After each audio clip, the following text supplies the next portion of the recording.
Have you ever felt like someone took your life, twisted it into a lie, and then sold that lie to the world as truth? If you're watching this, maybe you've dealt with betrayal that cut deeper because it came from someone you loved, someone who knew your secrets, your scars, and still decided to turn your story into fiction. Well, let me ask you something directly.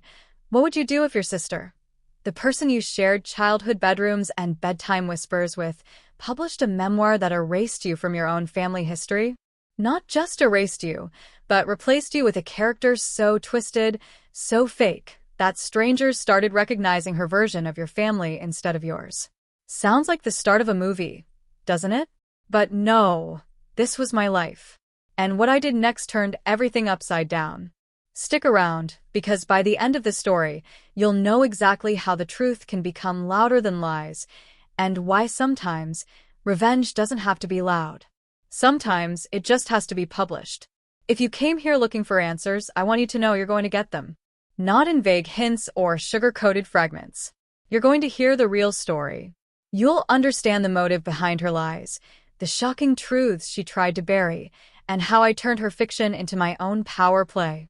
But before we get there, I need you to walk with me, not as a stranger watching a video, but as someone I'm inviting into the most personal, most painful part of my life. Because I'm not just telling you a story. I'm showing you how the truth got twisted, how I found the courage to fight back, and how I made the world listen.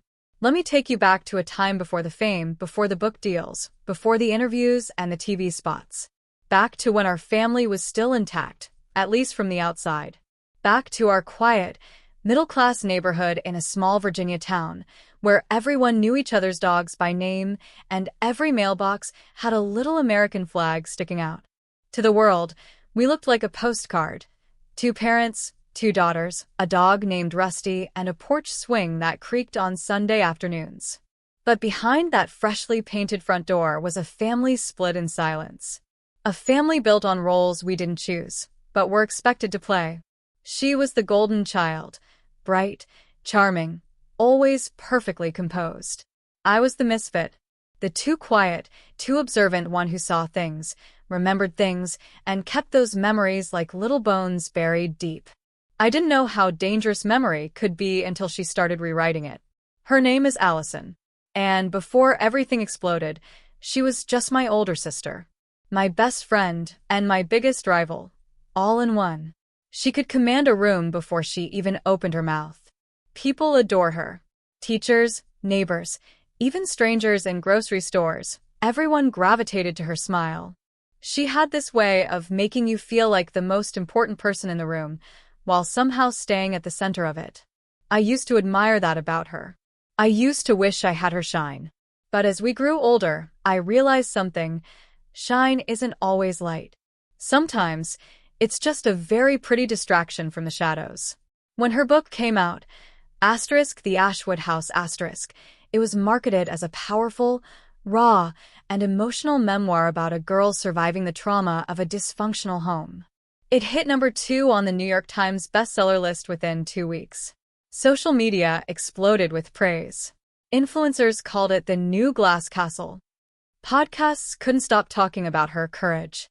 But as I flipped through those glossy pages in a crowded bookstore, I felt like I was reading a stranger's life. She didn't just write her truth, she rewrote our truth. She painted herself as the brave daughter of abusive parents and me as the unstable sister who ran away and never looked back. Every paragraph cut deeper than the last, because none of it was true, not like she told it. And the worst part? No one questioned her. Why would they? She was the survivor. I was the silent one. She had the spotlight. I had a scar she didn't mention. I spent weeks trying to convince myself to let it go. After all, what would it even change? People believe the first story they hear, especially when it's wrapped in a cover with praise from Oprah's book club. But here's the thing, I didn't ask for fame. I didn't want my name in headlines. I just wanted my truth. And when I realized she wasn't going to give me even that, I did the unthinkable. I wrote my own book. Not for revenge. Not for applause. But to reclaim the version of our family that she tried to erase. I titled it The Unwritten Sister. Simple. Quiet. Honest. I didn't expect much. I self-published it through a small press in Brooklyn. The cover was plain. No endorsements. No publicity machine. Just words. My words. But somehow, they found their way to the right readers. People started sharing it on TikTok, calling it the book that broke the illusion. BookTube picked it up. One viral video said, "This is the real Ashwood story, and it hits different." Within a month, it sold more copies than hers had in the same period. Interviews started rolling in first local radio, then bigger shows. And just like that, the girl she erased, the sister she turned into a footnote, became the one everyone wanted to hear from. But with the attention came consequences. Deep ones. Old wounds tore open. My parents, who had been painted as monsters in her memoir, sued her for defamation. Family secrets spilled into public view. And Allison? Well, she wasn't done yet. She started fighting back. Not with lawyers. With stories. New ones. I won't lie, it got ugly. But you're not here for the sanitized version. You're here because you want to know what really happened. Why she wrote that book. What I did to expose her. And how it all ended with a chapter none of us saw coming. Before I take you deeper, let me make something clear. This isn't just about family drama. This is about truth, memory, and what happens when people weaponize storytelling. This is about gaslighting, betrayal, and the invisible scars we carry when the people who are supposed to protect us decide their narrative matters more than our reality. If you've ever been told your version doesn't count, if you've ever been called dramatic, emotional, too sensitive, this story is for you. Because I'm here to tell you, memory is not fiction. And no matter how loud the lies get, the truth doesn't go away. It just waits for its moment. So, stay with me. I'm going to walk you through everything, every chapter, every confrontation, every little crack that finally broke open the whole damn house. You'll hear about the moment I realized her story was about more than just attention, it was about control. You'll see the messages she sent me after my book hit the charts. You'll understand why I kept quiet for so long. And then, you'll see how silence became my weapon. Not by yelling, not by attacking, but by writing what she never thought I'd dare to share. You think you've heard family secrets before? You haven't heard mine. And just when you think you know where this is going, I promise, it flips. Because this isn't just a story about sisters. This is about legacy, identity, and the cost of telling the truth when no one wants to hear it. You ready? Because the next part is where the real betrayal begins. To the outside world, it looked like I was thriving. My book sales kept climbing, and I was getting invited onto panels, podcasts, and even one network talk show where the host introduced me as the woman who broke the silence around family betrayal. But off camera, things weren't nearly as polished. I hadn't spoken to Allison in nearly 4 months, not since I sent her a courtesy copy of my manuscript before it went public. She never replied, not directly. But 3 days later, she posted a cryptic Instagram story with the words, *, some people write lies when they have nothing else left to offer. *, it wasn't tagged. But it didn't need to be. Her audience knew. And they came for me in droves. The backlash didn't hit all at once. It trickled in, quiet at first, a few nasty DMs, some one-star reviews filled with suspiciously similar phrasing. Then came the coordinated attacks, a thread on Reddit claiming I had always been jealous of Allison, screenshots of out-of-context passages from my book designed to make me look cruel, and even an anonymous Medium post accusing me of exploiting trauma I never lived through. It was like watching a digital storm gather over my head. And what scared me most was how deliberate it all felt, like someone was pulling strings, whispering in the dark corners of the internet, turning my truth into another weapon. I started wondering if Allison had help. I couldn't say for sure, but it wasn't out of character. You see, Allison always had a way of recruiting people into her narrative.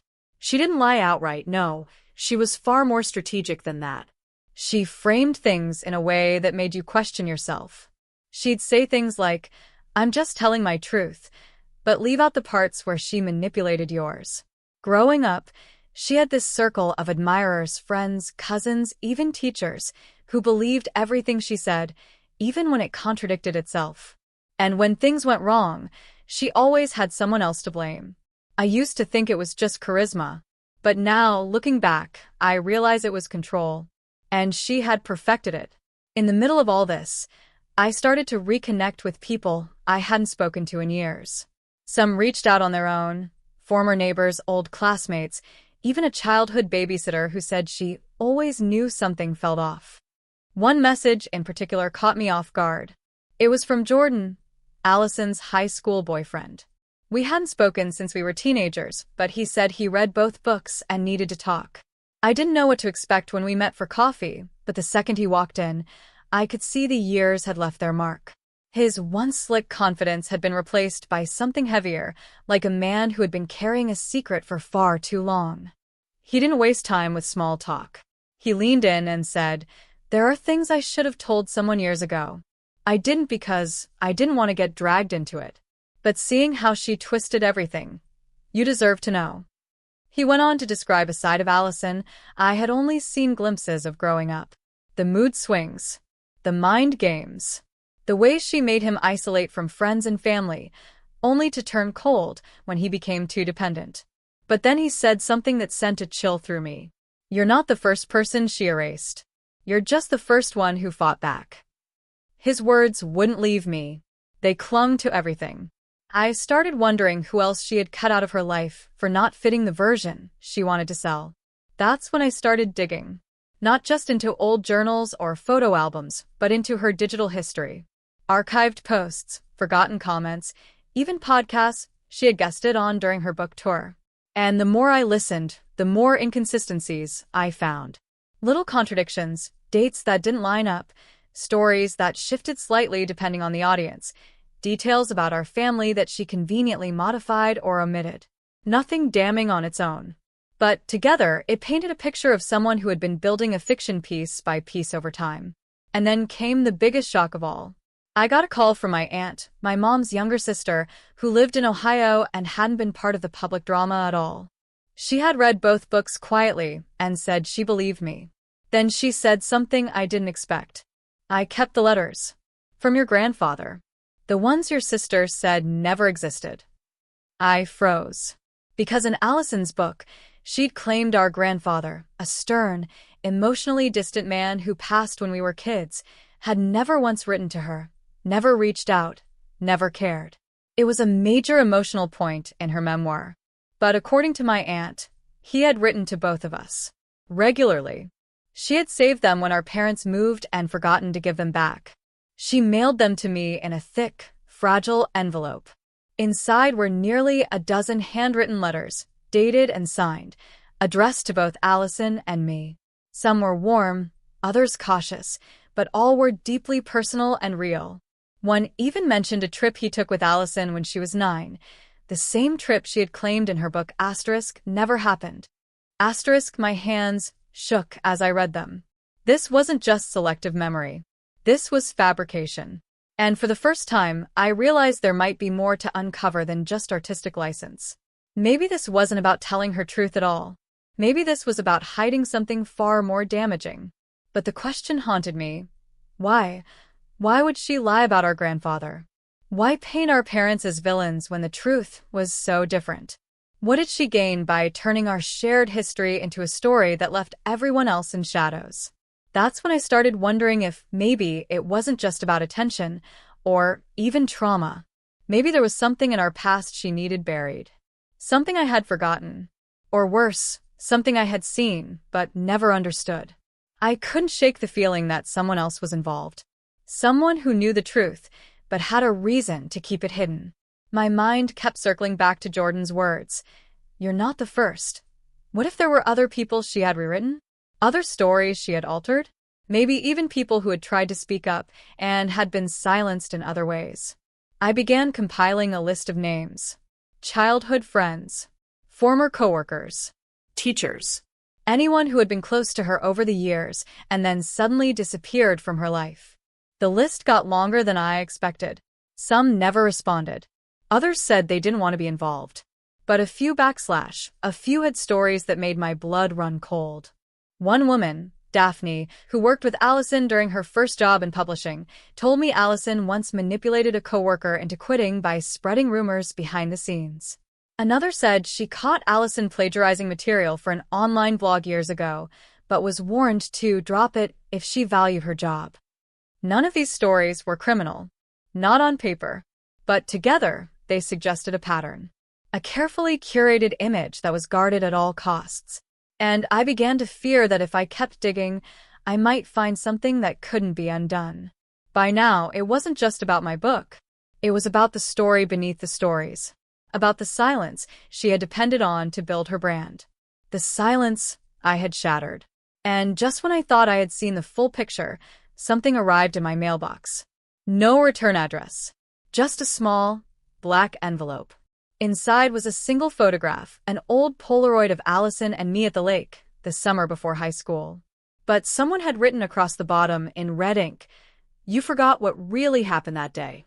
I stared at it for a long time, the familiar ache in my chest tightening. Because I had forgotten something. Or maybe I had blocked it out. But now now the picture wouldn't let me. And I had this sinking feeling that this story was only just beginning. The mystery had deepened. And the truth? It was still hiding in the shadows. Waiting to be remembered. Or revealed. The photo haunted me for days. I kept it on my nightstand, sometimes waking in the middle of the night to stare at it under the soft glow of the lamp, as if the answers were hidden somewhere in the edges. The ink at the bottom. Asterisk, you forgot what really happened that day, asterisk, burned in my brain like a brand. It didn't make sense. That summer, we had spent a weekend at the lake with our parents. I remembered the heat, the worn-out cabin, Allison chasing me across the dock in her red swimsuit, both of us laughing like nothing in the world could touch us. It was one of the few memories I still clung to as good. Pure. Untouched. But now, that one sentence had infected it with doubt. I began questioning everything about that weekend, trying to reconstruct the timeline, who was there, what happened after sunset. The harder I tried to remember, the more the images slipped through my grasp, like trying to hold water with my bare hands. I decided to revisit the cabin. It had been almost 2 decades, but the place was still there, tucked deep in the woods near Lake Harrington, quiet and forgotten. I didn't tell anyone I was going, partly out of paranoia, partly because I wasn't sure what I was looking for. The drive was longer than I remembered, the roads now cracked and overtaken by vines, the trail markers barely visible. When I reached the cabin, I was hit with a wave of eerie stillness. It looked like a ghost of its former self, paint peeling, windows fogged with dust, the front steps bowed from years of weather. But as I stepped inside, I felt something I hadn't expected: familiarity. It was all still there. The creaky floorboards, the smell of cedar and old rain, the faded wallpaper with little blue roses. Everything frozen in time. I began searching for clues, journals, receipts, anything that might tie back to that weekend. In the attic, I found a small tin box under a loose floorboard. Inside were old photographs, most of them yellowed and water-damaged. But tucked in the back was one photo that chilled me to the core, a picture of Allison standing alone by the dock, barefoot, her dress wet and clinging to her legs. Her face wasn't smiling. It was blank, almost like she didn't know she was being watched. On the back, in faint pencil, someone had written, asterisk, July 1999. After. Asterisk, no other explanation. No signature. Just that one word. Asterisk after. Asterisk.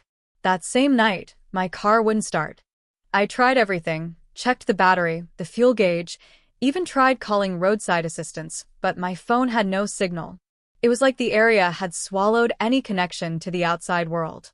I ended up spending the night in the cabin, curled on the dusty couch, listening to every creak like it might be something or someone approaching.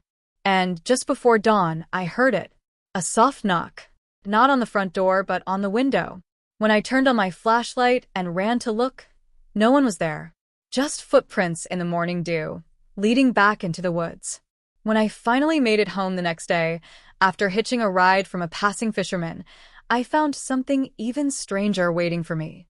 The letters from our grandfather, the ones my aunt had sent me, were gone. Every single one. The box I had stored them in was still on my bookshelf, but it had been opened, carefully resealed, and emptied. There were no signs of forced entry, and none of my other valuables had been touched. It was clear.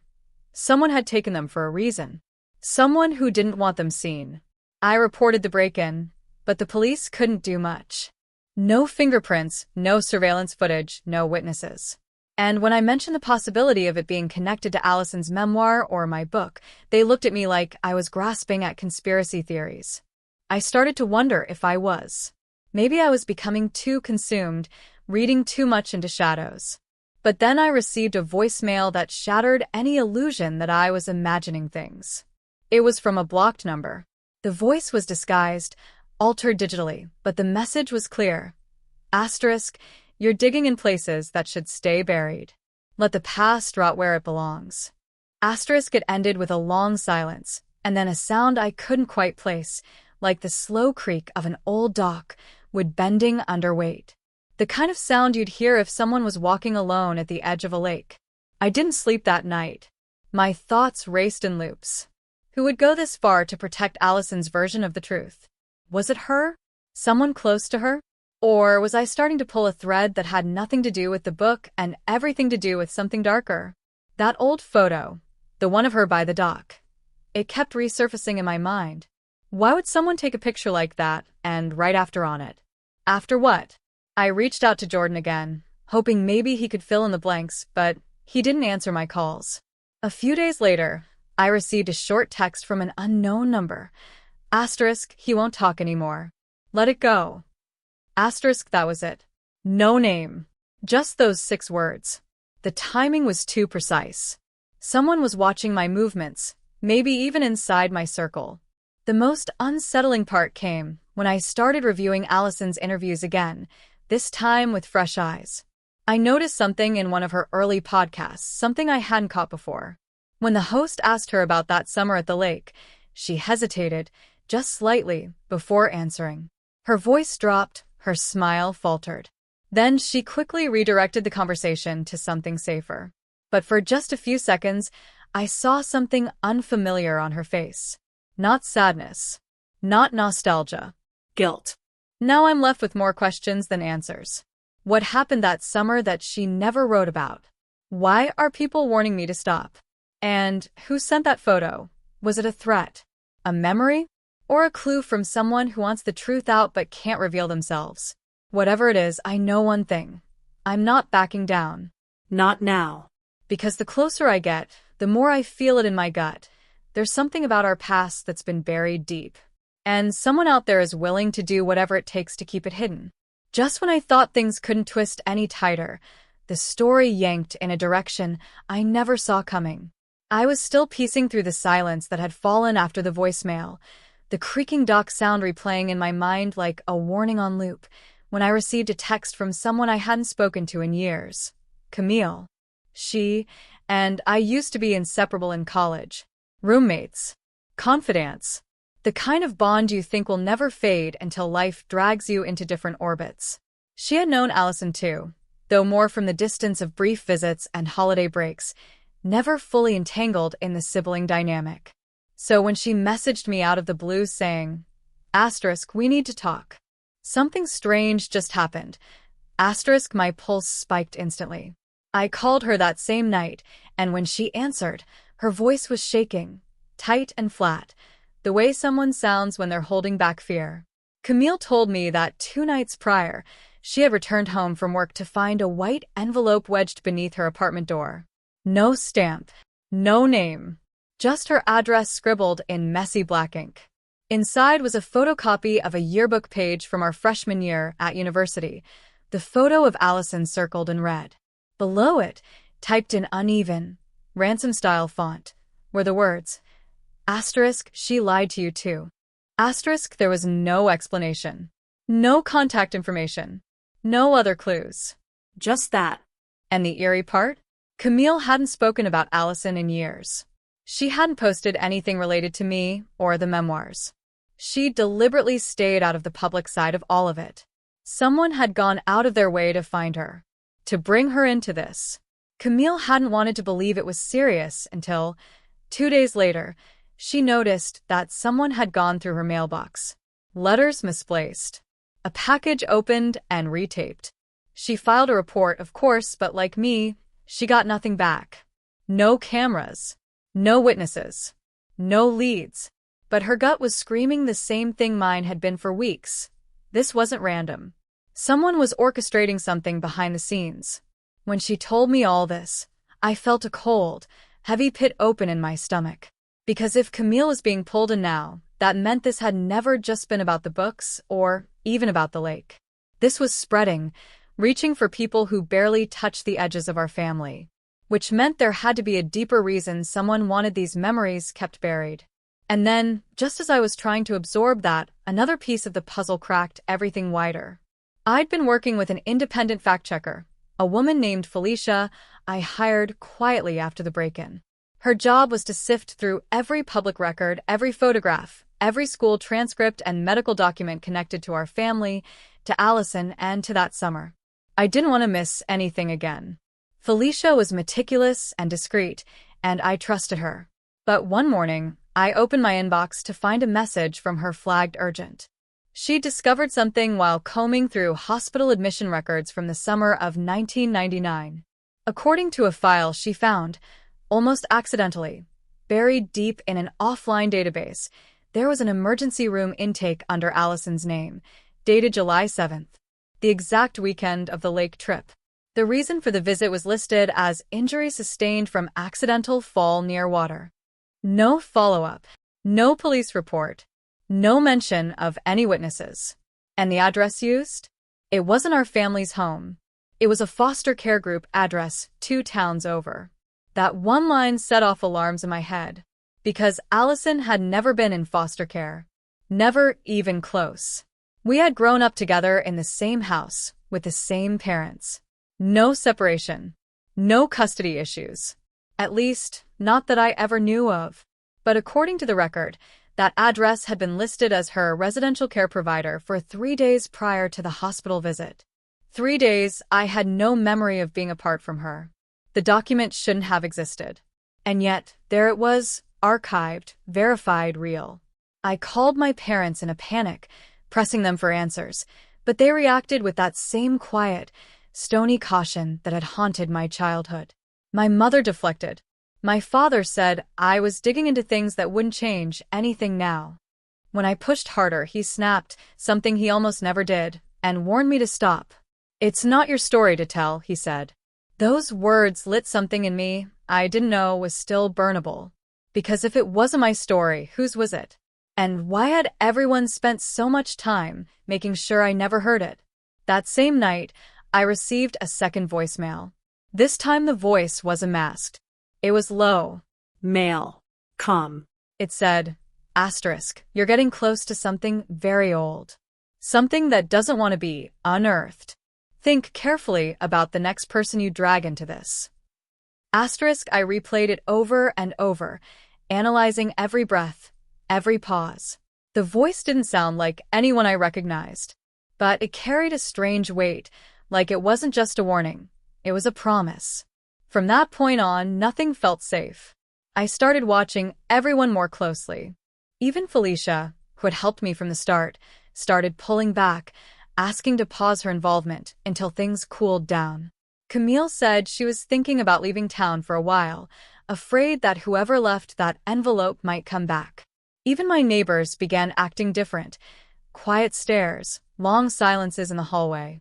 I couldn't tell anymore if I was being watched or if I'd just reached the edge of paranoia. The final straw came when I checked the news the next morning. A small article buried in the local section. Unidentified body found near Lake Harrington. Foul play suspected. Investigation ongoing. No photo. No name. Just a location and a single quote from the sheriff's department. We believe the victim had ties to a family that once lived in the area. We're pursuing leads. I stared at that article until my vision blurred. Because I knew in my bones, that this wasn't just some random coincidence. This was connected. To the lake. To that summer. To Allison's erased chapters and the memory I still hadn't fully unlocked. And somewhere in the middle of it all, someone was moving pieces I didn't even know were part of the game. Who was the body? Why did Camille get dragged in now? What was in those missing 3 days, and why did my family pretend they never happened? I don't have those answers yet, but something tells me I'm about to find out. And I might not like what I uncover next. Something shifted after I read that article about the body near the lake. It wasn't just the eerie coincidence or the vague police statement that unsettled me. It was the immediate, gut-deep sense that I just crossed a line I couldn't come back from. I didn't recognize the name of the detective listed, and when I tried to call the sheriff's office to ask questions, I was told the case was active and classified, and that no details could be disclosed to civilians. But there was something in the tone of the receptionist, something cold and clipped, that made my skin crawl. It didn't sound like someone following protocol. It sounded like someone delivering a rehearsed response. That same night, I saw the first unmistakable sign that I was no longer just investigating a mystery. I was now part of one. I was coming back from the grocery store around 9 p.m., arms full of paper bags, keys clutched in my teeth, when I noticed the car. A black sedan parked across the street from my building, engine off, lights out, but unmistakably occupied. I couldn't see the driver's face, just a silhouette hunched low, unmoving, watching.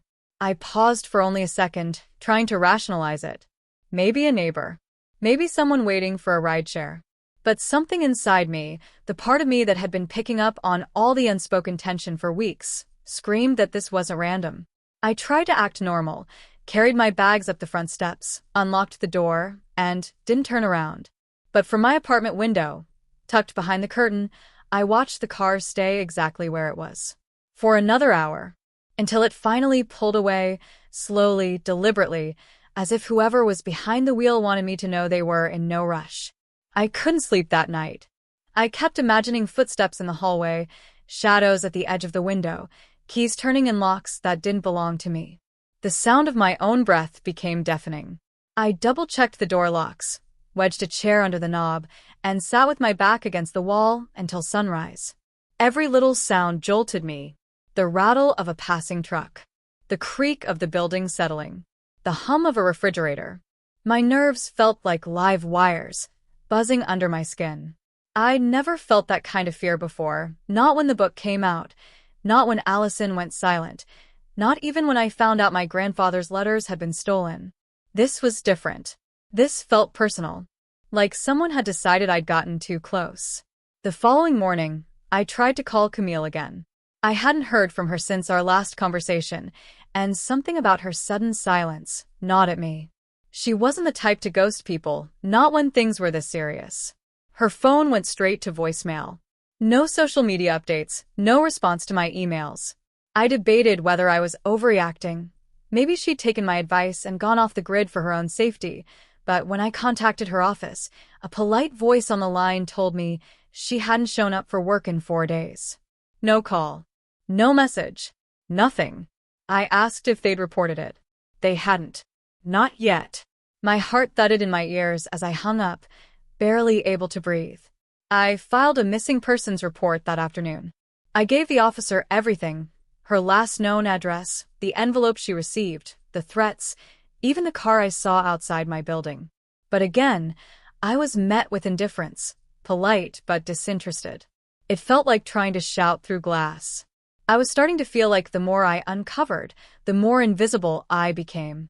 Or worse, like there were people actively making sure my voice never made it past a whisper. That night, I pulled out every piece of evidence I had. Old photos, the voicemail recordings, even the blurred screenshot of that strange yearbook page Camille had sent. I tried to make connections, trace names, look for patterns. But the more I laid it all out, the more chaotic it seemed.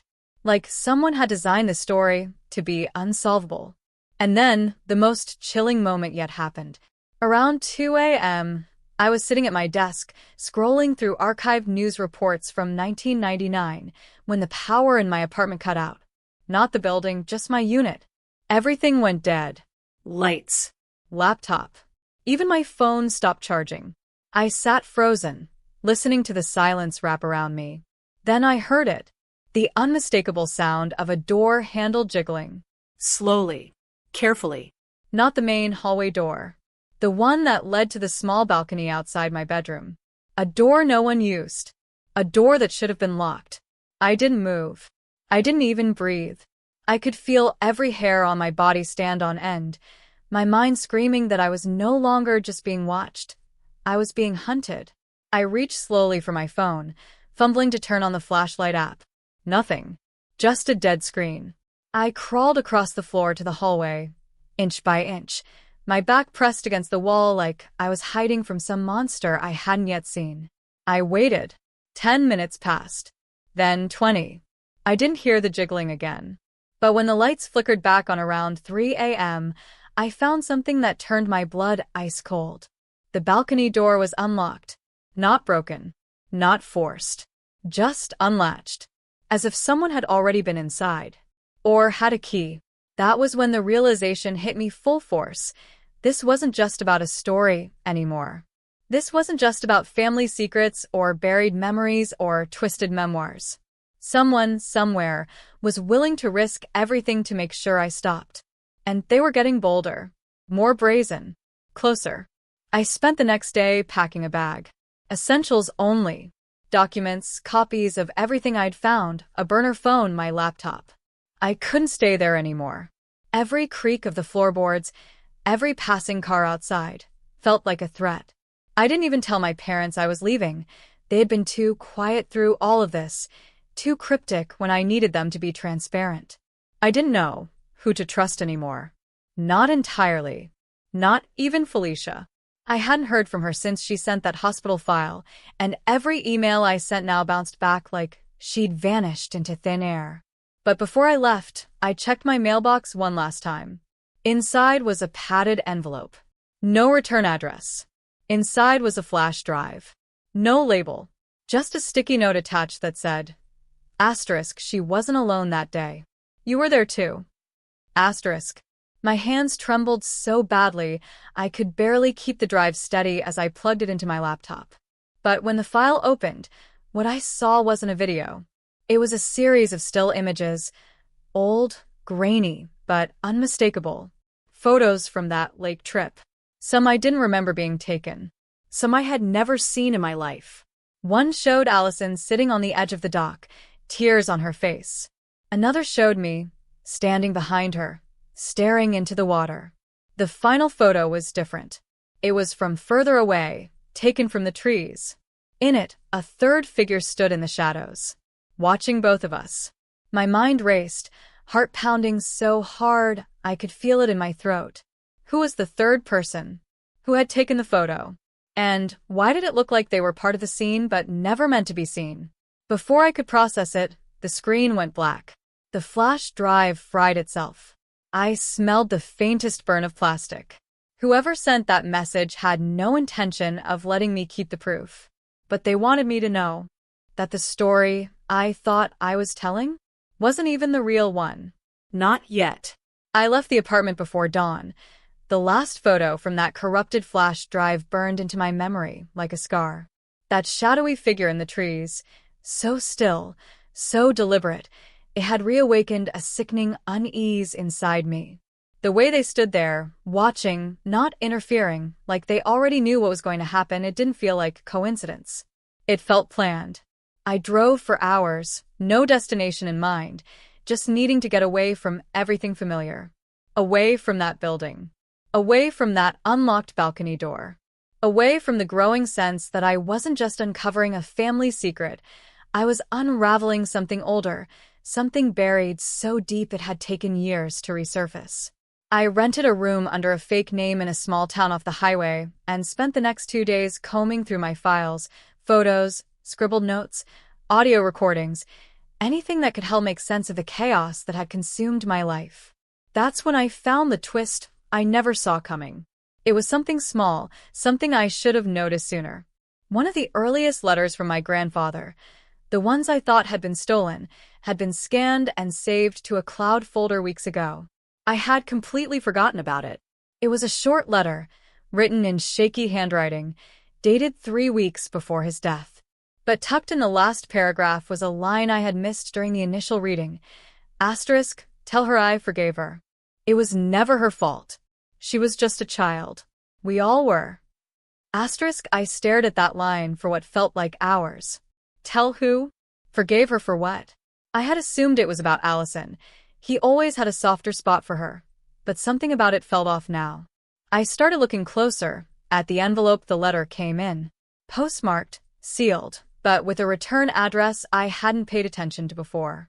It wasn't from his usual residence. It was from a care facility outside Richmond I had never heard of. One that, when I looked it up, didn't exist anymore. It had been shut down a decade ago after multiple lawsuits.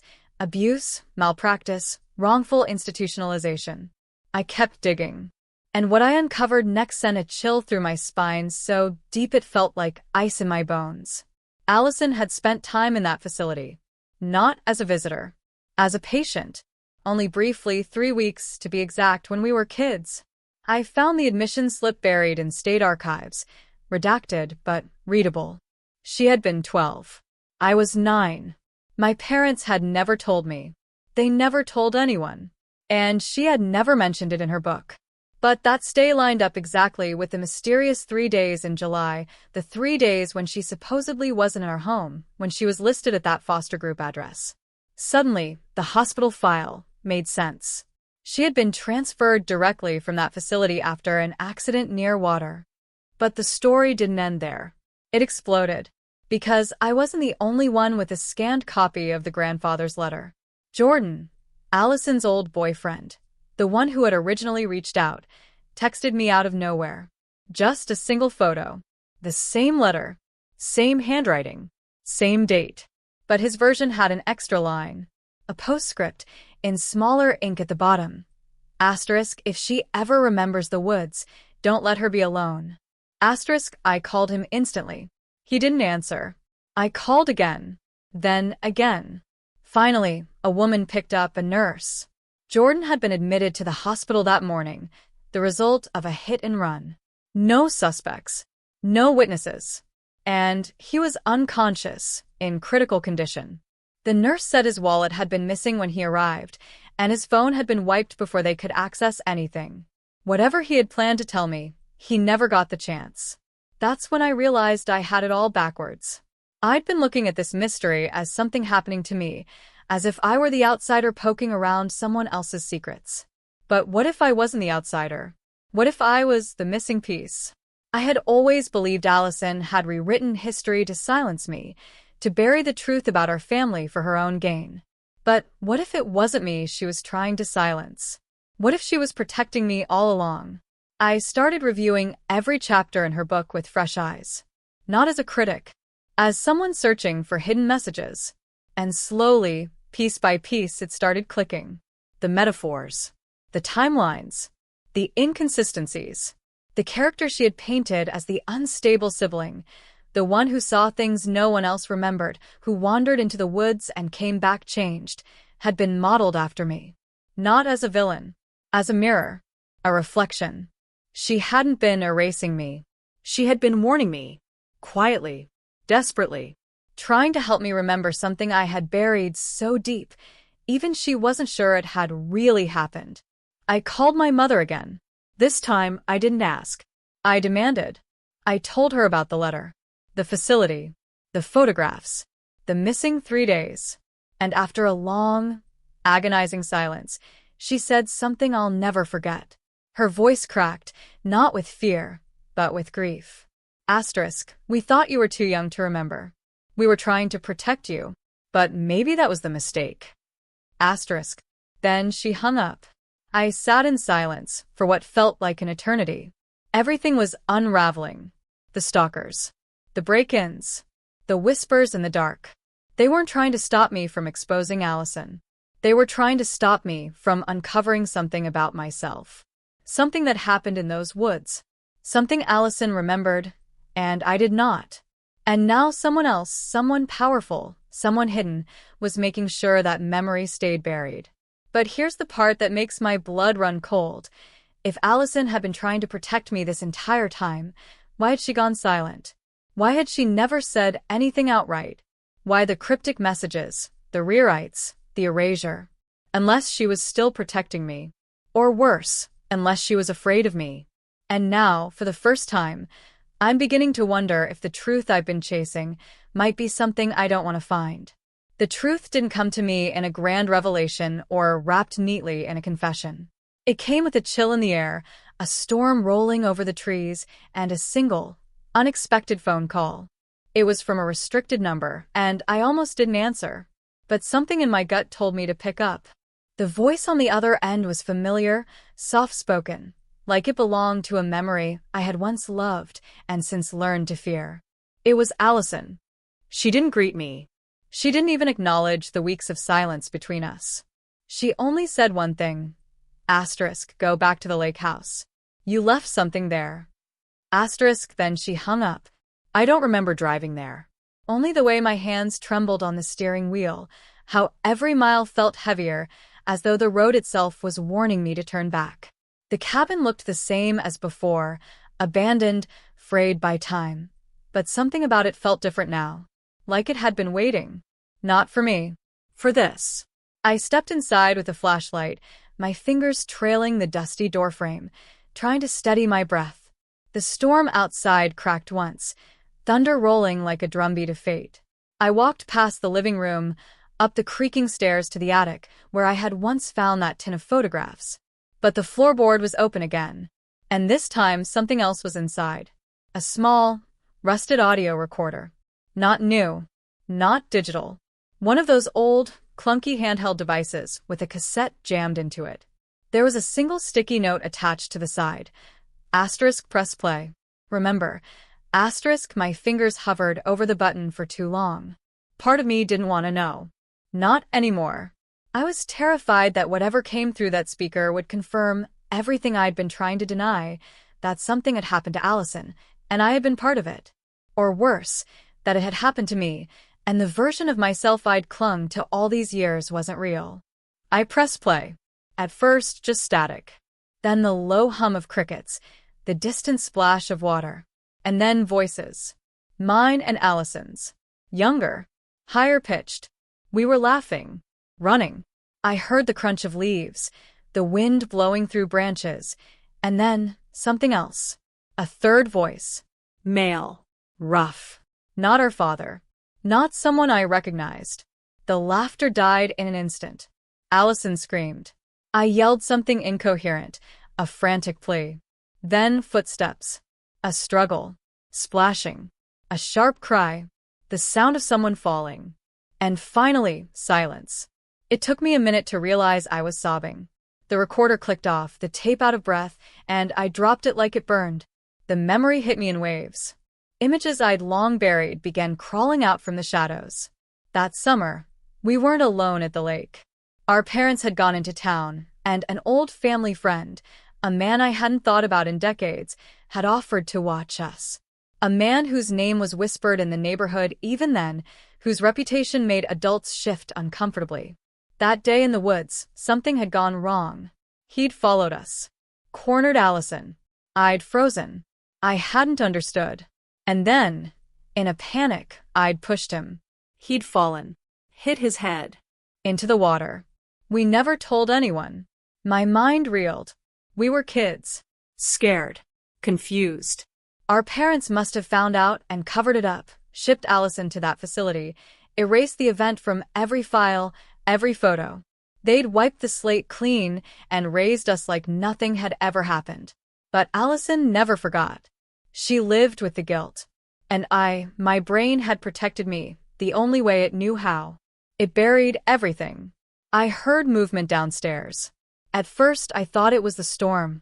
But then came footsteps, deliberate, slow. I reached for the nearest object, a broken curtain rod, clutching it like a weapon. The door creaked open, and a shadow emerged from the staircase. It wasn't Allison. It was him. The man from the photo. The one in the trees. Older now. Pale, gaunt, with eyes that hadn't blinked in decades. My breath caught. He hadn't died. Somehow, impossibly, he'd survived that fall. He stared at me like I was a ghost, like I was the thing he'd spent 20 years trying to forget. I warned her. he said, voice gravelly cracked. Told her to let it stay buried. But she kept writing. And now you're here, digging again. He stepped forward, and I backed against the wall, rod shaking in my hand. You remember now, don't you? I couldn't speak. He pulled something from his pocket, a flash drive. The original files. Photos. Letters. Voice recordings. This has everything, he said. But you won't want to share it. Because you're not innocent. You never were. The rain smashed against the windows as lightning lit the room in white. For a moment, the truth was unbearable. He was right. I had pushed him. He had disappeared. And I had forgotten. Whether he meant to hurt Allison that day or not didn't matter now. I had made the choice that sent him into the water. But then he smiled. A smile that didn't belong to a victim. It wasn't just that day, he added, his voice almost gleeful. You don't remember what happened after. What you did. But she does. That's why she wrote the book. Not to punish you. To warn people. And that's when it hit me. This wasn't just about him. Or Allison. Or even the lake. There was another truth, one I still hadn't uncovered. Something darker that neither of them had fully said aloud. I grabbed the flash drive from his hand and ran. Out of the cabin, into the storm, heart pounding like thunder in my chest. I didn't stop until I reached my car and locked the doors behind me. As I sat there, soaked and shaking, staring at the flash drive in my hand, I realized the final twist had nothing to do with who hurt whom. The real mystery was why my family went to such lengths to protect me. Because maybe I didn't just witness something that summer. Maybe I did something that everyone has been afraid to say out loud. And maybe, just maybe, I wasn't the one who needed protection. Maybe I was the one everyone had been protecting others from. In the days that followed, I didn't speak to anyone. Not Camille, who had finally resurfaced, shaken and quiet, but safe. Not my parents, not even Allison. I disappeared into the edges of the world with the flash drive, hiding out in an old motel just outside the county line, a place where no one knew my name and no one asked questions. The rain never seemed to stop, and maybe that was fitting. Everything inside me felt dampened, too, like some part of my soul had been waterlogged with the weight of the truth. Every hour, I debated plugging the drive in. Every hour, I stopped myself. Because once I saw what was on it, I could never unsee it. I had already unearthed enough to question who I really was, who I'd been all along, but this felt like it would be the final mirror. And I wasn't sure I was ready to look into it. Eventually, though, I did. Alone, with trembling hands and a racing heart, I connected the drive to my old laptop. What unfolded across the screen was a slow cascade of everything that had been withheld from me. Therapy transcripts, police interviews never filed, medical records scrubbed from state databases, and a video taken on a camcorder, so old it still bore the time-stamp burned into the corner. July 9th, 1999. The day after the incident. In the video, I stood near the dock, clothes muddy, face pale. My voice was low, almost hypnotic. Allison sat next to me, eyes red from crying, holding my hand like she was afraid I'd disappear if she let go. Behind the camera, my father's voice whispered, not comforting, but instructing, coaching, urging us to say something. Something that would clean up the mess. Something that would bury the truth. In that moment, I realized it wasn't just about protecting me.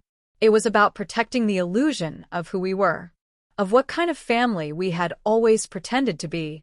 I watched every second of that footage, numb and motionless. I saw the look in Allison's eyes when she turned to me, the kind of sorrow a child should never have to carry.